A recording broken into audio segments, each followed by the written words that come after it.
Imagination. If no one could think up new inventions or ideas, we would live in a society without color and fun, laughter and music. Our world would fall into pieces and we would just be collateral damage. I found a video that perfectly describes a world without these joys.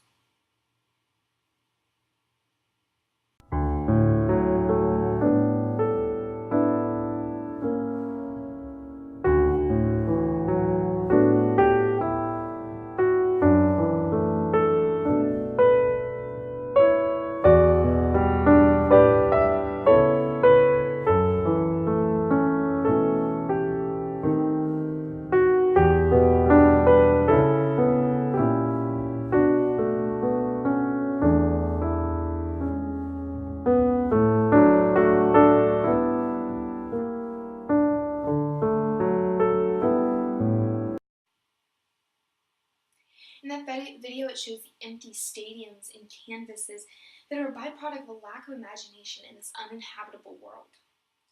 We're so fortunate to live in a time where these masterpieces exist, but we are slowly replacing outside playtime with watching someone go play outside on TV. We're so wrapped up in what other people think that we don't stop to think for ourselves what would make our world better. Imagination and critical thinking abilities are declining because instead of solving a problem, we look up the answer. The Renaissance is one of the greatest examples of imagination in history. Because just like now, people were being controlled by the thoughts of others, and they broke that mold by creating some of the greatest masterpieces the world has ever seen. They began to think about the beauty they saw in the world and how they could better it and make it a more enjoyable place for others.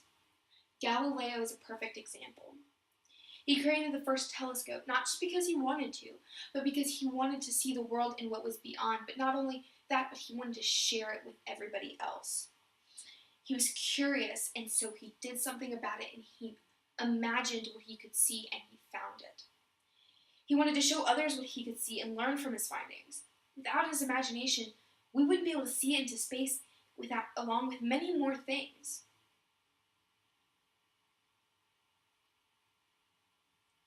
Have you ever heard someone say, imagine yourself passing the test? Well, this study by the Association for Physiological Studies proves that people who imagine themselves passing an exam are more likely to pass. The use of willpower and pure belief can lead someone to accomplish amazing things. However, in today's world, students and adults alike are being influenced by technology and as a result are being stripped of their critical thinking abilities. According to researcher Patricia Greenfield, many children are choosing video games and television over reading books, which have proven to help further children's imagination. In her study, students who were given access to the internet during a lecture were proven to get lower grades than students who just watched the lecture. It was distracting them and made them reliant upon it. It can be good and bad to use technology such as the internet during a lecture. I mean, on one hand, you can answer questions that you have by looking them up, but on the other hand, you become reliant on that to answer your questions, and you don't learn how it works for yourself. In another article, the author uses the quote, "Neither can live while the other survives," to describe the relationship between social media and imagination. This is my dad. When I asked my dad if he believed that access to the internet has affected students' critical thinking skills, he told me that the internet has become a distraction in some cases, and he says that it enables instant gratification, which can limit a person's ability to think creatively or imaginatively. This chart shows participation in certain areas that limit our creative abilities. In each of these areas, we take instant gratification for granted. In the TV area, we use the TV and DVD area. We use Netflix instead of cable anymore, so that we don't have to go through the commercials or wait weeks between shows.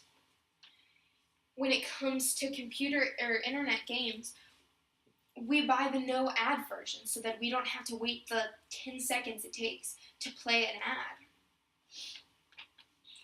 We want everything when we want it, and imagination gets in the way, so we just get rid of that too. This is an image from the first video, an empty concert stadium. With imagination, this becomes this. The empty sports stadium becomes this. The blank canvases become these beautiful images full of color. Imagination is what drives our society, and without it, we'd be lost.